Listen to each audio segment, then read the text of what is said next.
Muito boa noite, meus queridos irmãos, irmãs, amigos, amigas, alunos, alunas, ex-alunos, ex-alunas, os meus familiares, todos vocês que estão aqui nesse canal. Estamos aí para a gente continuar o nosso estudo do Fundamentos da Fé Cristã, volume 3. E agora vamos falar da lição 11. Maravilhoso! Lembrar sempre a vocês aí, quem estiver assistindo, que ainda não é inscrito, né? A gente espera que você possa se inscrever. E quem já é inscrito, nos ajuda aí a divulgar a palavra de Deus, né? Vamos levar adiante a palavra de Deus, né? Vamos ler aqui leituras básicas, né? Romanos 3, de 10 a 18. Depois o versículo 23, isoladamente. Depois Romanos 5, 12 e o 19. Romanos 7, 25. E Romanos 8, 1 e 2. Então vamos lá, vai ser tudo Romanos, vamos fazer as leituras básicas aqui de Romanos. E o título dessa lição 11 é o Processo da Redenção, parte 3, tá bom? Então depois que a gente lê aqui as leituras base, a gente vai falar o título grande, os títulos menores e caminhar nessa lição, tá bom? A gente espera que realmente seja útil a todos vocês, bem? A gente acredita que sim. Bom, Romanos 3 primeiro, do 10 ao 18 e o 23 separado. Então vamos lá. Como está escrito, não há justo, nenhum sequer. Não há quem entenda, não há quem busque a Deus. Todos se extraviaram a uma, se fizeram inúteis. Não há quem faça o bem, não há nenhum sequer. A garganta deles é sepulcro aberto, com a língua urdem engano, veneno de víbora está nos seus lábios. A boca eles a têm cheia de maldição e de amargura. São os teus pés velozes para derramar sangue. Nos seus caminhos a destruição e miséria. Desconheceram o caminho da paz. Não há temor de Deus diante dos seus olhos. E o 23, pois todos pecaram e carecem da glória de Deus. Agora vamos ler Romanos 5, 12 e 19. Romanos 5, versículo 12, depois o 19. Portanto, assim como por um só homem entrou o pecado no mundo, e pelo pecado a morte, assim também a morte passou a todos os homens, porque todos pecaram. E o 19. Pois assim como por uma só ofensa veio o juízo sobre todos os homens para a condenação, assim também, por um só ato de justiça, veio a graça sobre todos os homens para a justificação que dá vida. Muito bom, né? Agora Romanos 7, 25 e Romanos 8, de 1 a 2. 7, 25. Graças a Deus por Jesus Cristo, nosso Senhor, de maneira que eu, de mim mesmo, com a mente sou escravo da lei de Deus, mas, segundo a carne da lei do pecado. E já continuando Romanos 8, agora, pois, já nenhuma condenação há para os que estão em Cristo Jesus, porque a lei do Espírito da vida em Cristo Jesus te livrou da lei do pecado e da morte. Muito rico isso, né? Então, o processo da redenção, parte 3. Salvos do pecado, purificados dos pecados. Esse é o título grande, os títulos menores. Pecado e pecados, o pecador, salvação, perdão e libertação, como tratar com os aspectos do pecado, libertados do pecado. Ok? Vamos caminhar aí. A Bíblia dá muita atenção à questão do pecado. Primeiramente, precisamos ver a diferença entre pecado e pecados, como o pecado nos afetou e como nos tornamos pecadores. Só então teremos clareza a respeito da obra redentora de Cristo e sua eficácia. Pecado e pecados. Para começar a tratar esse tema, precisamos entender a diferença entre pecado e pecados. Pecado refere-se ao poder dentro de nós que nos motiva a cometer atos pecaminosos. Pecados, por outro lado, refere-se aos atos pecaminosos individuais específicos que cometemos exteriormente. Na Bíblia, os pecados estão relacionados com a conduta. O pecado está relacionado com a vida natural. Os 8 primeiros capítulos de Romanos nos mostram clara distinção entre pecado e pecados. Do capítulo 1 até o 5:11, somente a palavra pecados, no plural, é mencionada. A palavra pecado no singular, não, mas de Romanos 5:12 até o final do capítulo 8, o que encontramos é a palavra pecado e não pecados. Na primeira parte, Romanos mostra-nos que o homem comete pecados diante de Deus. A partir de Romanos 5:12, mostra-nos que tipo de pessoa é o homem diante de Deus: um pecador. Os pecados têm a ver com a conduta, e para isso a Bíblia mostra-nos que precisamos de perdão e purificação. Mateus 26:28, Atos 2:38, Atos 10:43. Porém, o pecado é o que nos incita a cometer os atos pecaminosos. Por isso, a Bíblia mostra-nos que precisamos de libertação. Romanos 6:18 e Romanos 6:22. De acordo com a Bíblia, o pecado está na carne, enquanto os pecados estão na conduta. O pecado é uma lei em nossos membros. Os pecados são transgressões que cometemos. O pecado está relacionado com o nosso ser, os pecados com o nosso agir.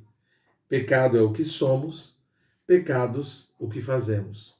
Pecado é considerado como um todo. Pecados são considerados caso a caso. Pecado diz respeito à santificação. Pecados se relacionam à justificação.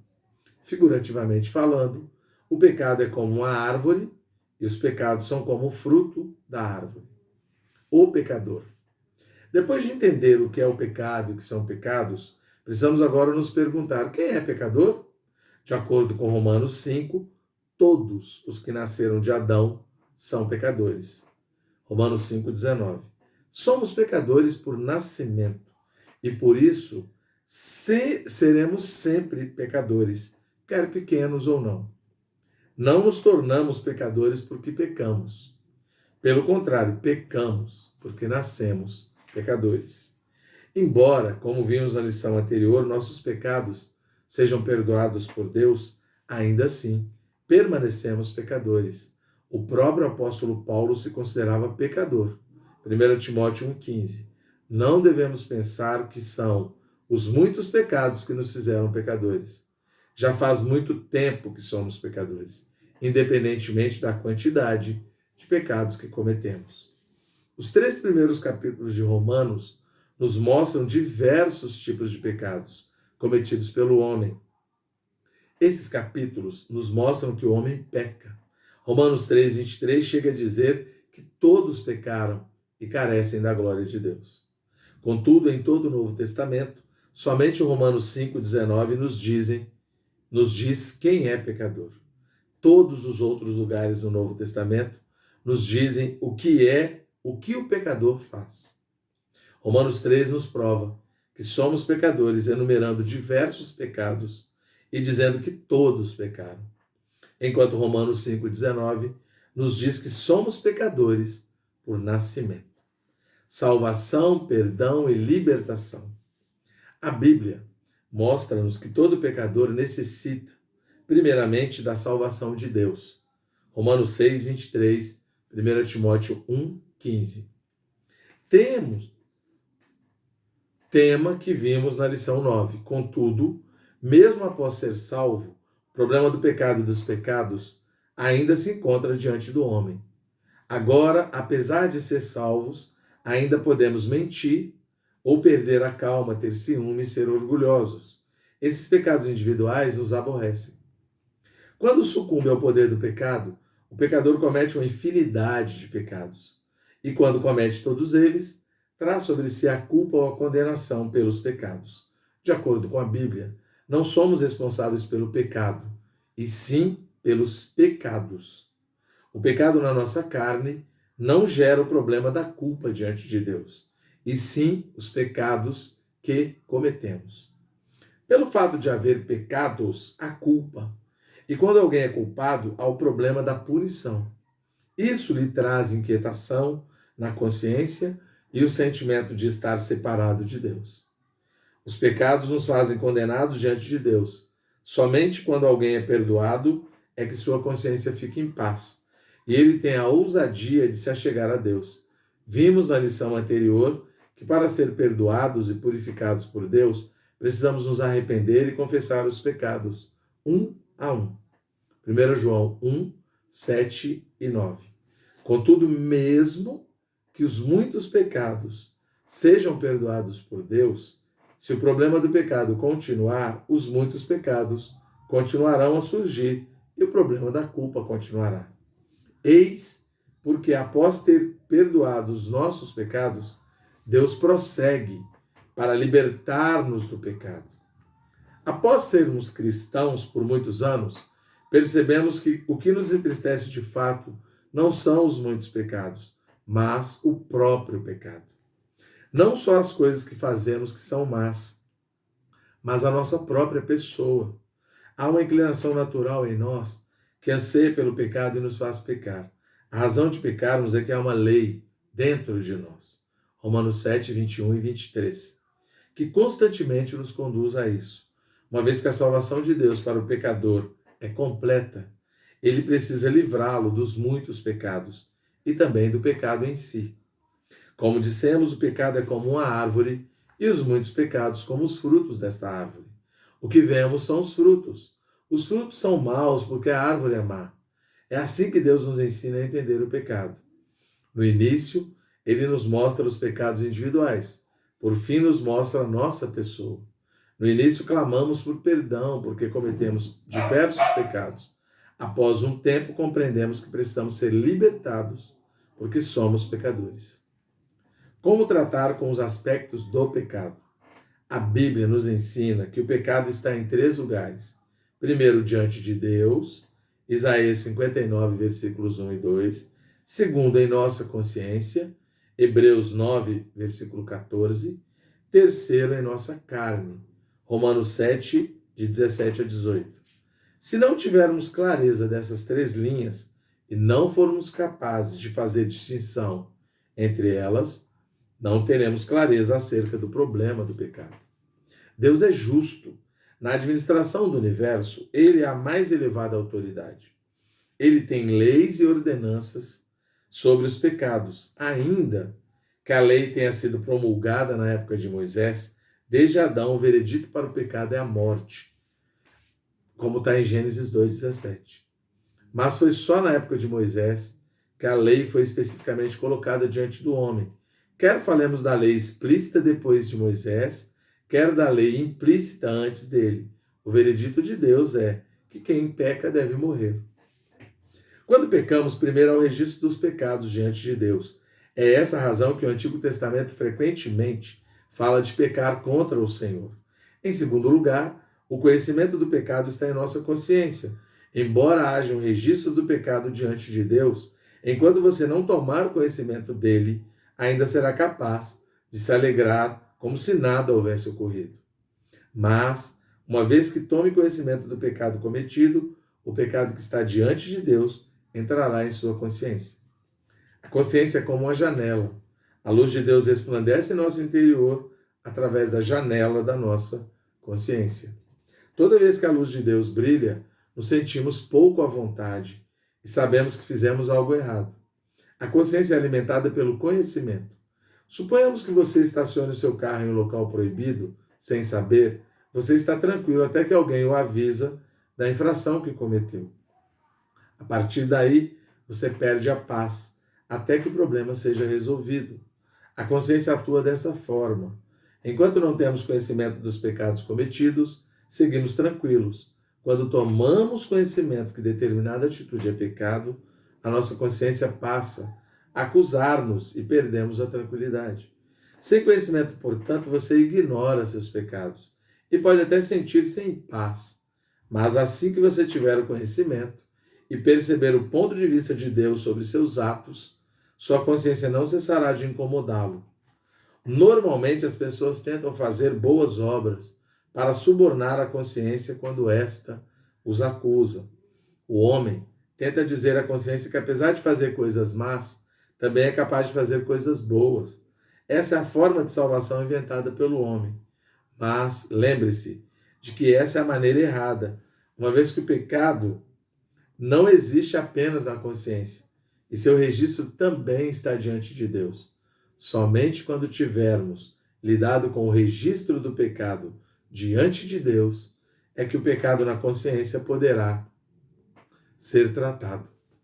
Ainda existe um terceiro aspecto do pecado. Não está somente diante de Deus e na consciência do homem, mas também na carne do homem.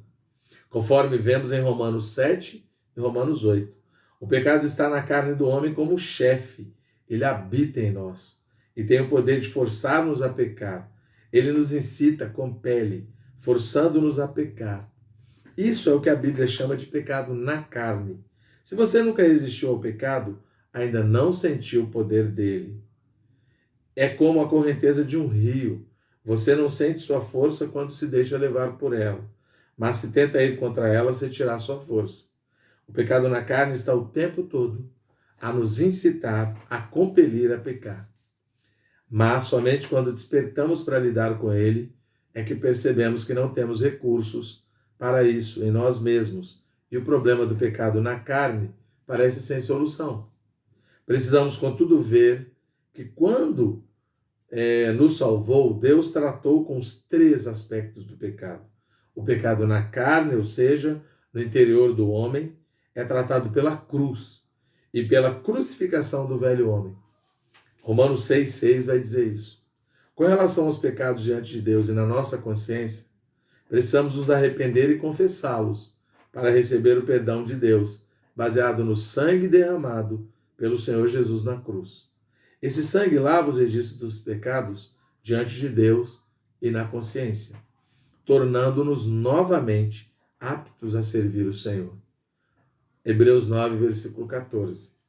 Por último, libertados do pecado, somente após ser salvo, um pecador pode ser purificado e liberto do pecado. O Senhor Jesus, como Filho de Deus, tem a vida divina nele. Quando o homem o recebe como Salvador, a vida divina entra nele com poder, capacitando-o a resistir ao pecado e assim ficar livre de seu poder e desfrutar a verdadeira liberdade. Assim diz João 8,32, que a verdade vos libertará. A verdade é o próprio Cristo, como realidade das coisas divinas. Uma vez que Cristo é a corporificação de Deus, ele é a realidade do que Deus é.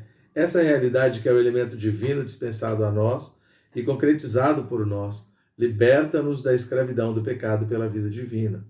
É por isso que o apóstolo Paulo em Romanos diz: graças a Deus por Jesus Cristo nosso Senhor, de maneira que eu de mim mesmo, com a mente, sou escravo da lei de Deus, mas segundo a carne da lei do pecado. Agora, pois, já nenhuma condenação há para os que estão em Cristo Jesus, porque a lei do Espírito da vida em Cristo Jesus te livrou da lei do pecado e da morte. Romanos 7, 25 até Romanos 8, 2. Quando recebemos o Senhor Jesus, a vida de Deus entrou em nós, o nosso espírito foi vivificado, pois a justiça de Deus foi cumprida. Assim, hoje, temos acesso a outra lei, a lei do Espírito da vida, que vence a lei do pecado e da morte em nossa carne. Essa lei em nosso espírito liberta-nos do poder do pecado. Amém. Louvado seja o Senhor. Espero que vocês tenham gostado e entendido.